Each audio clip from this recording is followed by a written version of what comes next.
niwashukuru Mikoko Foundation na pia sisi wenyewe KCB Bank kwa kuliona ili nakuja hapa. Sisi leo tumekuja kwa sababu tunakuja kusherekea siku ya misitu duniani ambayo kidunia inasherekewa tarehe 21 mwezi huu March. Alafu pia tunasherekea siku ya maji duniani ambayo inasherekewa tarehe 22 mwezi huu wa March. Kwa hiyo tumeona kwa sisi, kwa sababu tunaamini katika uendelevu na tumekuwa tukifanya vitu vingi ambavyo vinaleta uendelevu katika jamii, yani sustainability. Tumeona tuje hapa mahali ambako kuna maji, kunahitaji miti pia. Kwa hiyo tumekuja kupanda mikoko kwa kushirikiana na Mikoko Foundation. Kwa hiyo leo hii kwa ushirikiano wetu KCB Bank na Mikoko Foundation tunaenda kupanda mikoko 1000. Kwa nini tunafanya hivyo? Tunataka kupinga tabia nchi mbaya, tunaleta tabia nchi nzuri, climate change action, na tunaleta ukulinda maji, vyanzo vya maji. Ukiangalia hapa ni vyanzo vya maji.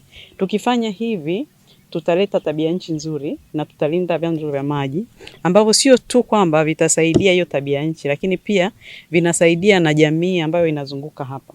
Miti ya mikoko ni miti ambayo kwa namna moja au nyingine ni nguvu kazi ya uoto wa asili ambayo kwa namna moja nyingine changia pia uvutaji wa hewa nzuri ambayo tunaipata sisi binadamu katika mazingira yetu.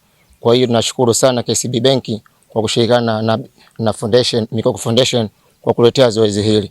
Tulitamani muda mrefu sana jambo hili lifanyike, na pia naona kwamba kwa kuwa tulitamani, leo hii Mwenyezi Mungu ametujalia imefika katika mtaa wetu. Sisi hatuna mengi zaidi ya kuwashukuru KCB Bank na Mikoko Foundation kwa kuweza kuleta zoezi hili katika mtaa wetu wa Kondo. Eneo hili la mtaa wa Kondo tunaweza tukasema kwamba walau katika kipindi cha miaka 5 ijayo, sio kupanda tu bali kuikuza mikoko walau mikoko 15,000, walau mikoko 15,000.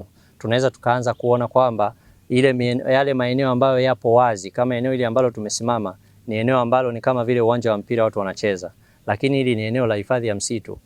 Kwa hiyo tusifikirie kwamba tukitoka huko tukarudi hapa tutacheza mpira. Hapana, hapa tunataka iwe ni eneo ambalo limefunga eneo la msitu wa mikoko. Kwa hiyo ni vizuri sisi wenyewe tuanze kuchukua hatua kuanzia sasa kuelekea mbele, kuhakikisha kwamba tunapoendelea idadi ya watu inapoendelea kukua duniani, na pia maji safi na salama yanaendelea kupatikana kadri vile ambavyo ongezeko la watu linaendelea.